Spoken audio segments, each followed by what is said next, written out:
दोस्तों आज के क्लास में हम लोग इस विषय में चर्चा करेंगे कि आने वाला जो बीपीएससी का परीक्षा है यानी कि शिक्षक भर्ती का तथा 69वीं का जो प्रीलिम्स है दोस्तों, तो प्रीलिम्स के लिए और शिक्षक भर्ती के लिए देखिए ऐसे तो शिक्षक भर्ती के लिए जो टॉपिक जारी किया गया है उसमें आपको भारतीय राष्ट्रीय आंदोलन से सवाल निश्चित तौर पे पूछे जाएंगे और यही टॉपिक दोस्तों सामान्य रूप से 69वीं बीपीएससी वालों के लिए भी इंपॉर्टेंट है दोस्तों। तो हम लोग इसमें यही चर्चा करने वाले हैं कि भारतीय राष्ट्रीय आंदोलन को किस प्रकार से पढ़ा जाए, इसके अंतर्गत कौन कौन सी इंपॉर्टेंट टॉपिक है जहां से बीपीएससी लगातार प्रश्न पूछता रहा है, तो उन सभी चीजों को हम लोग इस वीडियो में चर्चा करेंगे। तो सबसे पहली बात आप लोग जान लीजिए दोस्तों, जो हमारा भारतीय राष्ट्रीय आंदोलन टॉपिक है, इंडियन नेशनल मूवमेंट है, तो यहां से आपको तीन भागों में इसको आपको बांट करके पढ़ना चाहिए। देखिए जो भारतीय राष्ट्रीय आंदोलन है इसे मुख्यतः तीन चरणों में यानी कि तीन भागों में विभाजित किया गया है और ये तीन चरण कौन कौन है इसको अगर आप समझ लेते हैं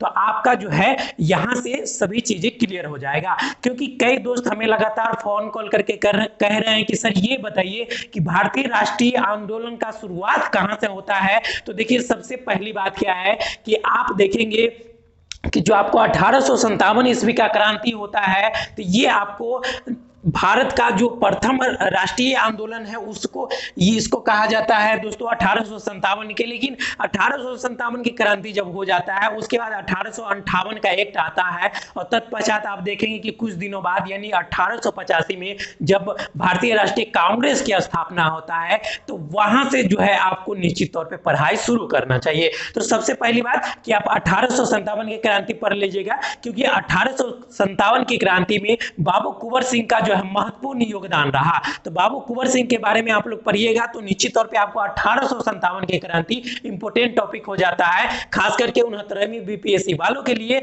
और साथ ही साथ जो टीचर भर्ती का आयोजन है उसके लिए। तो आइए हम लोग शुरुआत करते हैं कि आपका भारतीय राष्ट्रीय आंदोलन का जो पहला टॉपिक है 1857 की क्रांति के बाद आप लोग यहां से प्रथम चरण जो है वो शुरुआत करेंगे 1885 ईस्वी से। दोस्तों 1885 ईस्वी में दोस्तों क्या हुआ कि 1885 में आपको कांग्रेस का स्थापना होता है और 1885 से लेकर के 1905 तक का जो समय है दोस्तों, 1905 तक का समय है, ये आपको जो है आपको दोस्तों यहां पे जो है उदारवादी चरण के यानी उदारवादी नेतृत्व के लोग जो है इसमें जुड़े हुए हैं। तो सबसे पहली बात आपको यहां पे इंपॉर्टेंट पॉइंट बताते चलूं कि आपसे पूछा जाता है कि भारतीय राष्ट्रीय कांग्रेस की स्थापना कब हुआ दोस्तों। तो भारतीय राष्ट्रीय कांग्रेस की स्थापना की बात करें तो 1885 ईस्वी में आपको बंबई में इसका स्थापना हुआ था। किसके द्वारा स्थापित किया गया दोस्तों, तो आप लोग याद रखिए कि एओ हुम के द्वारा। एओ हुम का नाम जो है एक्टेडियम ओम हुम है, इसको याद रखिएगा एओ हुम, ठीक है दोस्तों। और देखिए प्रथम चरण में यानी कि 1885 से 1905 यानी कि आपको क्या करना है कि भारतीय राष्ट्रीय कांग्रेस से शुरू करना है और आपको बंगाल विभाजन तक, देखिए प्रथम चरण में आपको जो है बंगाल विभाजन जो 1905 ईस्वी में हुआ यहां तक जो है आपको पढ़ना है। बंगाल विभाजन के समय यदि आपसे पूछा जाता है दोस्तों कि बंगाल विभाजन के समय भारत का जो गवर्नर था, वायसराय था, कौन था दोस्तों, तो भारत का वायसराय जो है आपको लॉर्ड कर्जन है दोस्तों। कौन है? लॉर्ड कर्जन है। और लॉर्ड कर्जन जो है इसका शासनकाल याद रखिए कि 1899 से लेकर के 1905 ईस्वी तक था और 1905 ईस्वी में जो बंगाल विभाजन हो गया तो यहां से जो है आपको प्रथम चरण समाप्त हो जाता है दोस्तों। तो प्रथम चरण के बाद जो है आप देखेंगे कि कांग्रेस का जो है यहां से जो है कांग्रेस का जो उदारवादी नेतृत्व करता है ये थोड़ा सा जो है स्थिर हो जाते हैं और यहां पर जो है जो उग्रवादी प्रवृत्ति के है यानी चरमपंथी लोग है, गरम दल के नेतृत्व करता है, ये लोग जो है आगे आ जाते हैं। तो देखिए प्रथम चरण में आपको जो है कांग्रेस की स्थापना और कांग्रेस की स्थापना के बाद दोस्तों चूंकि यहां पे हम केवल टॉपिक देख रहे हैं, इंपोर्टेंट टॉपिक देख रहे हैं, तो इसलिए हम सीधे सीधे यहां पे फोकस करते हैं दोस्तों कि यहां पर देखिए चार प्रश्न यहां से बहुत ही वीवीआई बनता है दोस्तों कि 1885 ईस्वी में कांग्रेस का जो अधिवेशन हुआ था कहां पे हुआ था, तो कांग्रेस का अधिवेशन याद रखिएगा दोस्तों 1885 में बंबई में हुआ था और कांग्रेस का जो प्रथम अधिवेशन हुआ था उसमें कुल 72 प्रतिनिधि शामिल हुए थे, यानी कुल कितने सदस्य यहां पे शामिल थे, तो तो याद रखिए कि 72 प्रतिनिधि शामिल थे। और बंबई में जो कांग्रेस का प्रथम अधिवेशन हुआ दोस्तों, इसके अध्यक्ष कौन थे? तो इसके अध्यक्ष का नाम याद रखिएगा कि डब्ल्यू.सी. बनर्जी इसके अध्यक्ष थे। डब्ल्यू.सी. बनर्जी को व्योमेश चंद्र बनर्जी कहा जाता है, यानी कि इसका जो फुल फॉर्म है डब्ल्यू.सी. बनर्जी का, वो व्योमेश चंद्र बनर्जी है। तो कांग्रेस का प्रथम अधिवेशन और प्रथम अधिवेशन के अध्यक्ष कौन है? डब्ल्यू.सी. बनर्जी। डब्ल्यू.सी. बनर्जी उदारवादी प्रवृत्ति के हैं। यदि आपसे पूछा जाता है कि डब्ल्यू.सी. बनर्जी गर्मपंथी है या नरमपंथी है, तो आप बताएंगे कि ये उदारवादी यानी कि ये नरमपंथी वाले लोग हैं। ठीक है दोस्तों, तो ये याद रखिएगा, पहला प्रश्न यहीं से बनेगा। दूसरा प्रश्न अगर हम बात करें दोस्तों, तो आपका जो कांग्रेस का जो दूसरा अधिवेशन हुआ था दोस्तों, ये 1885 के बाद क्या होगा? तो जाहिर है कि 1886 होगा। और 1886 का जो अधिवेशन हुआ है दोस्तों, ये आपको कोलकाता में हुआ है। काफी बीबीआई अधिवेशन है। यहाँ पर कांग्रेस के जो प्रतिनिधि है, कांग्रेस के जो सदस्य है, इनकी संख्या बढ़ करके 434 हो गया। देखिए कितना आसान है दोस्तों, 4 के बाद 3 के बाद फिर से 4, यानी 4 और उसके बाद 1 कम कर दीजिए 3, और 3 के बाद फिर से 4, फिर से 1 बढ़ा दीजिए, यानी 434 दोस्तों याद रखिएगा। यानी पहला जो अधिवेशन हुआ था बंबई में, वहां पे जहां केवल 72 प्रतिनिधि है। कितना प्रतिनिधि है दोस्तों? केवल 72 प्रतिनिधि है, जबकि ये बढ़ करके 434 हो गया दोस्तों कोलकाता में। तो 1886 का जो अधिवेशन हुआ, ये आपको कोलकाता में हुआ। यहाँ पर प्रतिनिधियों की संख्या बढ़ गया, यानी सदस्य की संख्या 434 हो गया। और इसके अध्यक्ष काफी इंपोर्टेंट है दोस्तों कि दादा भाई नौरोजी इसके अध्यक्षता कर रहे हैं। तो दादा भाई नौरोजी को क्या कहा जाता है दोस्तों? तो भारत का वयोवृद्ध पुरुष, यानी भारत का जो सबसे बुजुर्ग पुरुष है कहा जाता है। इंग्लिश में से इन्हें ग्रैंड ओल्ड मैन कहा जाता है, तो ये भी याद रखिए ग्रैंड ओल्ड मैन। तो ये दादा भाई नौरोजी हो गए हैं। ठीक है दोस्तों, दादा भाई नौरोजी भी कांग्रेस के उदारवादी प्रवृत्ति के लोग हैं। ठीक है, ये उदारवादी थे। ठीक है, तो यदि पूछा जाता है कि गर्मपंथी या नरमपंथी है, तो दादा भाई नौरोजी क्या हो जाएंगे? नरमपंथी हो जाएंगे। ठीक है दोस्तों, चलिए हम लोग आगे बढ़ते हैं। अब कांग्रेस का जो तीसरा अधिवेशन हुआ था दोस्तों, ये आपको 1887 में हो जाएगा। 1887 में जो कांग्रेस का तीसरा अधिवेशन हुआ, ये आपको कहां पे हुआ दोस्तों? तो ये आपको मद्रास में हुआ। यानी कांग्रेस का जो तीसरा अधिवेशन है दोस्तों, ये आपको मद्रास में हुआ। और ये कब हुआ? तो 1887 में। यहां पर देखिए कांग्रेस की जो सदस्य संख्या है उसमें और ज्यादा इजाफा हो रहा है। और देखिए तीसरे अधिवेशन में आते आते कांग्रेस की जो सदस्य संख्या है वो 607 हो गया दोस्तों। आसान, बहुत ही आसान है। देखिए जो तीसरा अधिवेशन है, यहाँ पर इसको 3 दूना 6 याद रखिएगा, और 6 से 1 ज्यादा 7, तो 607 यानी 607 सदस्य हो गए। तीसरे कांग्रेस के तीसरे अधिवेशन आते आते यहाँ पे जो है सदस्यों की संख्या में काफी इजाफा, देखिए 607 हो गए हैं। और बदरुद्दीन तैयब जी इनके अध्यक्ष है। यानी कि कांग्रेस का जो तीसरा अधिवेशन हुआ था उसके अध्यक्ष कौन है? तो बदरुद्दीन तैयब जी है। इसके अलावा यदि आपसे पूछा जाता है कि मद्रास अधिवेशन, कांग्रेस का जो मद्रास अधिवेशन है 1887 में हुआ था, उसके अध्यक्ष कौन थे? तो आप बताएंगे बदरुद्दीन तैयब जी। एक और फैक्ट याद रखिएगा, यदि आपसे पूछा जाता है कि कांग्रेस के जो प्रथम मुस्लिम अध्यक्ष थे वह कौन थे, तो कांग्रेस के प्रथम मुस्लिम अध्यक्ष बदरुद्दीन तैयब जी है। अब देखिए दोस्तों, यहां से कैसे भी आपको घुमा करके प्रश्न पूछे, आपको उत्तर तो देना ही है। तो यदि आपसे पूछा जाता है कि कांग्रेस के मद्रास अधिवेशन 1887 ईस्वी में हुआ दोस्तों, इसके अध्यक्ष कौन है? तो दादा भाई नौरोजी। यदि आपसे पूछा जाता है कि कांग्रेस के जो प्रथम मुस्लिम अध्यक्ष कौन है, तो दादा भाई नौरोजी। सॉरी दोस्तों, यहाँ पर बदरुद्दीन तैयब जी हो जाएगा, गलती से बोला गया। ठीक है, तो आप इसको जो है कंसीडर मत करिएगा। जो दादा भाई नौरोजी है, ये आपको कांग्रेस के दूसरे अधिवेशन का अध्यक्ष है, जबकि कांग्रेस का जो तीसरा अधिवेशन है उसके अध्यक्ष जो है आपको कौन है? तो बदरुद्दीन तैयब जी। हाँ, यदि पूछा जाता है कांग्रेस के प्रथम मुस्लिम अध्यक्ष, फिर भी आपको बताना है कौन हो जाएगा? बदरुद्दीन तैयब जी हो जाएगा। दोस्तों चलिए हम लोग आगे बढ़ते हैं और देखते हैं कि 1888 का जो कांग्रेस का अधिवेशन हुआ, ये कांग्रेस का चौथा अधिवेशन है दोस्तों। कैमा अधिवेशन है? तो कांग्रेस का चौथा अधिवेशन है। और यह अधिवेशन कहां पे हुआ दोस्तों? तो कांग्रेस का जो चौथा अधिवेशन है ये आपको इलाहाबाद में हुआ। कहां पे हुआ दोस्तों? इलाहाबाद, जिसे वर्तमान में प्रयागराज के नाम से जाना जाता है, लेकिन अभी भी आपको ऑप्शन में इलाहाबाद ही मिलेंगे। तो याद रखिएगा दोस्तों कि 1888 का जो अधिवेशन हुआ था कहां पे हुआ था? तो इलाहाबाद में हुआ था। और यहां पर कांग्रेस की संख्या देखिए, कांग्रेस के सदस्यों की संख्या कितना ज्यादा वृद्धि हो गया, 1248 हो गया दोस्तों। तो चौथा अधिवेशन में याद रखिएगा कि 4 तिया 12, आप 12 चौका 48, ठीक है दोस्तों। तो 4 तिया 12, 12 चौका 48, देखिए चौथा अधिवेशन है तो कितना हो जाएगा 1248 जो है यहाँ पे अध्यक्ष सदस्यों की संख्या हो गया। और जो कांग्रेस के चौथा अधिवेशन हुआ था इलाहाबाद में 1888 में, इसके अध्यक्ष का नाम पूछ लेगा दोस्तों, तो याद रखिए कि इसके अध्यक्ष जॉर्ज यूल थे। कौन थे? चौथा अधिवेशन, कांग्रेस का जो चौथा अधिवेशन हुआ था इसके अध्यक्ष जॉर्ज यूल थे, और इसको याद रखिएगा। इसके अलावा दोस्तों यदि आपसे पूछा जाता है कि कांग्रेस के जो प्रथम अंग्रेज अध्यक्ष थे वो कौन थे, तो प्रथम अंग्रेज यही है दोस्तों। ये देखिए, ये जो जॉर्ज यूल है ये कांग्रेस के प्रथम अध्यक्ष थे। तो आपसे पूछा जाता है कि कांग्रेस के प्रथम अध्यक्ष बताइए, तो ये आपको जो है कांग्रेस के प्रथम अध्यक्ष जॉर्ज यूल हो जाएंगे दोस्तों। तो यहाँ पर देखिए प्रथम चरण है दोस्तों, ये प्रथम चरण जो है आपको 1885 से लेकर 1905 तक, इसके अंतर्गत जितने भी टॉपिक है सब टॉपिक है ये हम लोग बारी बारी से आगे जो है वीडियो में डिस्कस करेंगे। लेकिन फिलहाल हम लोग आगे बढ़ते हैं और देखते हैं कि कांग्रेस का दूसरा, यहाँ पे कांग्रेस का सभी अधिवेशन, यहाँ पे 4 ही इंपोर्टेंट अधिवेशन है, हालांकि और भी अधिवेशन है जिसको आपको याद रखना चाहिए, लेकिन ये 4 तो नेसेसरी है जहां से बीपीएससी लगातार प्रश्न पूछ रहा है दोस्तों।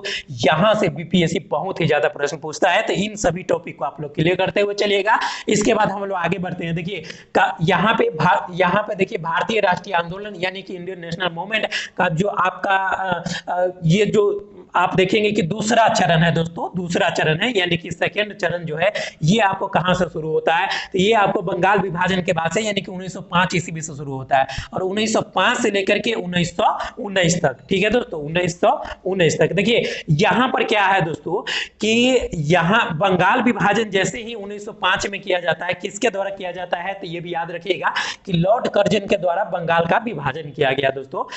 बंगाल विभाजन कब हुआ, तो बंगाल विभाजन 1905 ईस्वी में हुआ। इसके बाद आप लोग याद रखिएगा कि 1905 में बंगाल का विभाजन कर दिया गया, बंगाल को पूर्वी बंगाल और पश्चिमी बंगाल इसमें विभाजित कर दिया गया। तो यहाँ पे जो भी तर्क रहा हो, ठीक है, ब्रिटिश सरकार का, लेकिन यहाँ पे जैसे ही आपको देखेंगे कि 1905 में बंगाल का विभाजन होगा तो उसके बाद जो है कांग्रेस, यहाँ पर क्या होगा कि कांग्रेस का जो गरम दल के नेतृत्व करता है, ठीक है दोस्तों, गरम दल के नेतृत्व करता, और कांग्रेस में जो उदारवादी दल के यानी नरमपंथी लोग हैं, इन दोनों के बीच में मतभेद हो जाएगा और ये मतभेद अंततः जो है 1907 ईस्वी में सूरत फूट के रूप में जाना जाएगा। यानी कि सूरत में गरम दल और नरम दल दोनों जो है एक दूसरे से यानी कि अलग हो जाएंगे यहाँ पे दोस्तों, तो आंदोलन काफी कमजोर हो जाएगा, ठीक है दोस्तों। हालांकि देखिए जहां आपसे पूछा जाएगा कि कांग्रेस भारतीय राष्ट्रीय आंदोलन का जो प्रथम चरण है, इसमें प्रथम चरण में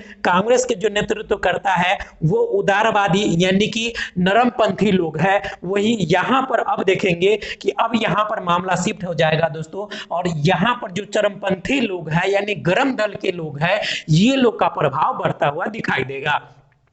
तो सबसे पहला क्वेश्चन आपको बंगाल विभाजन पे बनेगा, और बंगाल विभाजन के बाद क्या हुआ, तो बंगाल विभाजन के बाद जो है स्वदेशी आंदोलन का नारा छेड़ा गया कि भारत में जो भी भारत में बना हुआ चीज है यानी हमारा स्वदेशी सामान है हम उसी का यूज करेंगे, और जो विदेशी कपड़े हैं खास करके जो इंग्लैंड से विदेश से जो कपड़े बन के आते थे उसको हम लोग क्या करेंगे दोस्तों कि हम लोग उसका होली जलाएंगे, ठीक है दोस्तों, होली जलाएंगे, तो हम लोग उसका होली जलाएंगे। हालांकि आपसे अगर प्रश्न पूछा जाता है कि ये जो यानी कि जो कपड़ा है उसको होली जलाया जा रहा था, इसको निष्ठुर बर्बादी भी कहा गया है, तो इसके बारे में आगे हम लोग यानी कि टॉपिक में चर्चा करेंगे। लेकिन आप लोग जो है याद रखिएगा कि बंगाल विभाजन आपको पढ़ना है, हर हाल में पढ़ना है। बंगाल विभाजन से बीपीएससी कई बार प्रश्न पूछा गया है, और उस समय अगर आप देखेंगे कि बिहार जो है बंगाल का ही हिस्सा था, तो ये टॉपिक बिहार के दृष्टिकोण से भी इंपॉर्टेंट है, बिहार स्पेशल के दृष्टिकोण से भी। तो आप लोग बंगाल विभाजन पढ़ेंगे, स्वदेशी आंदोलन के बारे में पढ़ेंगे, ठीक है दोस्तों। और यहां पर देखेंगे कि जब स्वदेशी आंदोलन प्रारंभ हो रहा है तो यहाँ पर हर चीजों में, हर क्षेत्र में आपको जो है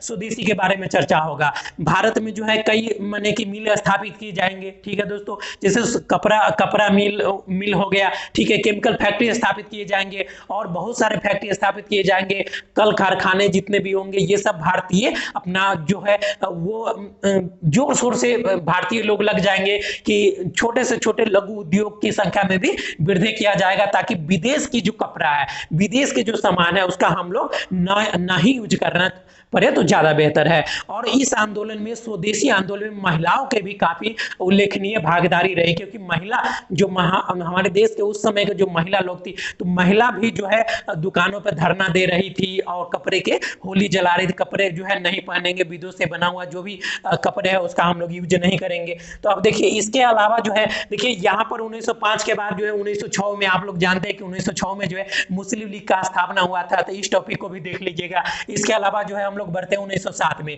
1907 में कांग्रेस का वस्तुतः जो है आपको सूरत में जो है अधिवेशन हुआ था, और उसी अधिवेशन में नरम दल और गरम दल का विभाजन हो गया। तो आपसे पूछा जाता है कि कांग्रेस में जो पहला विभाजन हुआ ये कब हुआ, तो आप बताएंगे कि 1907 ईस्वी में हुआ। ठीक है, यदि आपसे पूछा जाता है कि नरम दल और गरम दल में फूट यानी कि कब हो गया, तो यही सूरत फूट के नाम से जाना जाता है। और यहाँ पर क्या है कि देखिए यहाँ पर क्या था कि जो इस सूरत अधिवेशन के अध्यक्ष है, इनका नाम रास बिहारी घोष है, ये भी याद रखिएगा। सूरत अधिवेशन का अध्यक्षता किन्होंने किया था। इसके अलावा देखेंगे यहाँ पर तीन नाम जो है काफी इंपोर्टेंट हो जाता है दोस्तों, कि लाल बालपाल यानी कि लाला लाजपत राय, बाल गंगाधर तिलक और बिपिन चंद्र पाल। यहाँ पर जो है इनका प्रभुत्व काफी बढ़ जाता है। तो इनके बारे में, लाला लाजपत राय के बारे में जो है काफी डिटेल में आप लोग को अध्ययन करना पड़ेगा। उसके बाद बाल गंगाधर तिलक और फिर बिपिन चंद्र पाल के बारे में। इसके अलावा अरविंद घोष भी जो है इसी में शामिल थे। और जितने भी गर्मपंथी नेतृत्व करता है, इन सभी के बारे में जो है आप लोग डिटेल पढ़िएगा। दोस्तों कोशिश करता हूं कि जहां तक हो सके वहां तक, अब देखिए दिन प्रतिदिन जो है बीपीएससी प्लस जो है, यदि आप बीपीएससी प्लस को सपोर्ट करते हैं तो निश्चित तौर पर क्या करिए, वीडियो को लाइक कर दीजिए, चैनल को अभी तक सब्सक्राइब नहीं किए तो चैनल को सब्सक्राइब कर लीजिए और अपने दोस्तों में शेयर करिए। देखिए आपके एक लाइक, एक शेयर से ये हमारा मोटिवेशन बढ़ेगा और आप लोग को फ्री में जो है जितना बेहतर हो सके इतना बेहतर एजुकेशन में प्रोवाइड करने का कोशिश करूंगा दोस्तों। और देखिए अभी मैं बीपीएससी शिक्षक के लिए 2 टेस्ट, बीपीएससी शिक्षक भर्ती का जो आयोजन किया जाना है उसके लिए 2 टेस्ट सीरीज भी हमने चला दिया है, जो कि फ्री में आप लोग को अवेलेबल है। तो वो टेस्ट आप दे सकते हैं। वीडियो नहीं देखे हैं तो उसका वीडियो का जो है लिंक दे दूंगा डिस्क्रिप्शन में, उसको आप लोग देख लीजिएगा। वहां पे आपको 120 क्वेश्चन का जो है व्याख्या भी किया गया है। तो आप लोग अच्छे तरीके से उस वीडियो को देखिए। और देखिए दोस्तों हम लोग वीडियो को आगे बढ़ाते हैं कि इसके बाद जो है 1907 के बाद देखिए 1908 में जो महत्वपूर्ण घटना हुआ वो क्या है। तो 1908 में जो आपका महत्वपूर्ण घटना है ये मुजफ्फरपुर बम कांड है। देखिए दोस्तों मुजफ्फरपुर बम कांड में जो है आपको प्रफुल्ल चाकी इससे संबंधित है। तो देखिए दो लोग इसमें शामिल है, ठीक है। तो इनका नाम याद रखिएगा, ये घटना क्यों हुआ था, क्या कारण था, इस सब के बारे में। हालांकि इस पे हमने एक डिटेल वीडियो भी बनाया है मुजफ्फरपुर कांड पे, तो उसको आप लोग देख लीजिएगा। इसके अलावा देखिए 1908 के बाद जो है आप लोग आगे बढ़ेंगे तो कई घटनाएं हैं ऐसे छोटी छोटी जिसको आप लोग को याद रखना चाहिए। लेकिन मुख्य रूप से अगर आप देखेंगे तो 1916 ईस्वी में लखनऊ पैक्ट होता है, यानी कि लखनऊ में कांग्रेस का अधिवेशन होता है। 1916 का जो कांग्रेस का अधिवेशन होता है ये लखनऊ में हुआ था। और 1916 का जो अधिवेशन है लखनऊ में, इसको लखनऊ पैक्ट के नाम से जाना जाता है। देखिए 1907 में सूरत में जहां नरम दल और गरम दल के लोग जो है विभाजित हो गए, तो वही जो है आप देखेंगे कि 1916 ईस्वी में, देखिए यहां से ये लोग 1916 ईस्वी में यानी कि लखनऊ पैक्ट के द्वारा ये लोग फिर से जो है एकत्र हो जाएंगे। नरम दल यानी गरम दल में समझौता हो जाता है 1916 में। कब हुआ, तो 1916 में हुआ दोस्तों। ये जो है याद रखिएगा, काफी इंपोर्टेंट फैक्ट है। और ये जो अधिवेशन हुआ था लखनऊ में कांग्रेस का, इसका अध्यक्ष कौन है, तो एसी मजूमदार का नाम याद रखिएगा। इनका पूरा नाम अंबिका चरण मजूमदार है दोस्तों। कई बार शॉर्ट फॉर्म देता है, कई बार लॉन्ग देता है, तो आप लोग को दोनों याद रखना है। एसी मजूमदार यानी कि अंबिका चरण मजूमदार का नाम याद रखिएगा। और इनके नाम जो है और याद करिएगा। और लखनऊ पैक्ट के बारे में यहाँ पे जितने भी इंपोर्टेंट चीजें हुआ था ये सब आप लोग को याद करना है। देन वहां पर चलिए इससे आगे हम लोग बढ़ेंगे तो 1917 ईस्वी में देखिए अखिल भारतीय राजनीति में यहाँ पर देखिए भारत में जो किसानों की समस्या थी, खास करके जो चंपारण क्षेत्र के किसान थे और जो नील की खेती करते थे, यानी उनसे अमानवीय मूल्य पे जबरदस्ती जो नील का खेती करवाया जा रहा था, तो उनकी समस्याओं को पहली बार जो है, इनकी समस्याओं को पहली बार जो है उठाया गया। यानी कि यहाँ पे देखेंगे 1917 ईस्वी में सबसे पहला प्रश्न देखिए कि चंपारण सत्याग्रह सत्याग्रह कब हुआ? तो 1917 ईस्वी में चंपारण सत्याग्रह हुआ। ठीक है, इसके नेतृत्वकर्ता कौन है? तो गांधी जी इसके महत्वपूर्ण नेतृत्व करता है, यानी गांधी जी ही इसके महत्वपूर्ण नेतृत्व करता है। और देखेंगे कि किसानों के मुद्दा को पहली बार जो है भारतीय स्तर पर जो है अखिल भारतीय स्तर पर उठाया गया। गांधी जी को किसने जो है आपको चंपारण आने के लिए निमंत्रण किया था? तो राजकुमार शुक्ल का नाम याद रखिएगा दोस्तों, राजकुमार शुक्ल दोस्तों, राजकुमार शुक्ल, तो इनका नाम याद रखिएगा। ये जो है आपको चंपारण के जो है आपका मुरली भरोबा गांव के निवासी थे, चंपारण के एक किसान थे। ठीक है, किसानों के नेता है चंपारण के, और ये मुरली भरोबा गांव के निवासी थे। एक बार बीपीएससी इनके गांव का नाम पूछा था तो याद रखिएगा। और ये राजकुमार शुक्ल जो है, राजकुमार शुक्ल, यही जो है गांधी जी को 1917 ईस्वी में चंपारण आने के लिए जो है न्योता दिए थे, यानी कि इनको बुलाने के लिए आमंत्रण किए थे। लेकिन यह आमंत्रण 1917 में नहीं हुआ था, यह आमंत्रण आपको जो है 1916 में ही लखनऊ अधिवेशन में, यहां से देखिए राजकुमार शुक्ल बिहार से चल करके लखनऊ पहुंचे थे, यानी उत्तर प्रदेश पहुंचे थे। और इस अधिवेशन में गांधी जी को बोले थे कौन? ये राजकुमार शुक्ल, कि गांधी जी आप बिहार आइए और बिहार के जो किसान है, खास करके चंपारण क्षेत्र के, उनकी दुर्दशा देखिए कि क्या उनकी स्थिति है। उसके बाद जो है गांधी जी अप्रैल में दोस्तों, कब? तो अप्रैल में गांधी जी अप्रैल 1917 में जो है आपको कहां पहुंचते हैं? चंपारण। और चंपारण के किसानों की जो स्थिति है उसका अवलोकन करते हैं, किसानों से बातचीत करते हैं। इसके बाद जो है यहाँ कि जो स्थिति है किसानों को निश्चित तौर पे दयनीय थी, तो गांधी जी इसका जो है इसका पुनर्विलोकन करते हैं और देखते हैं कि भैया क्या स्थिति है यहाँ का।